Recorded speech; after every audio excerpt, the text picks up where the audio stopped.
T20 world cup વચ્ચે cricketer Rinku સિંહ માટે માઠા સમાચાર સામે આવ્યા છે। રિંકુ સિંહના પિતા ખાનચંદ સિંહનું નિધન થયું છે। કેન્સરની લાંબી બીમારી બાદ ખાનચંદ સિંહનું નિધન થયું છે। ચોથા સ્ટેજના લીવર કેન્સર સામે જજુમી રહ્યા હતા રિંકુ સિંહના પિતા। ગ્રેટર નોઈડાની ખાનગી હોસ્પિટલમાં તેમની સારવાર ચાલી રહી હતી।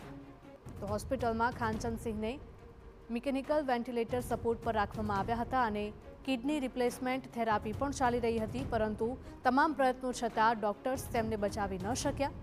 સાઉથ આફ્રિકા સામેની હાર બાદ જ્યારે ભારતીય ટીમ ચેન્નઈ પહોંચી ત્યારે પિતાની ગંભીર હાલતના સમાચાર મળતા જ રિંકુ તાત્કાલિક ટીમ છોડીને પિતા પાસે પહોંચી ગયા હતા। જોકે ઝિમ્બાબ્વે સામેના મહત્વના મેચ પહેલા જ તે ફરી ટીમ સાથે જોડાયા હતા, પરંતુ તેને પ્લેઇંગ 11માં સ્થાન નહોતું મળ્યું।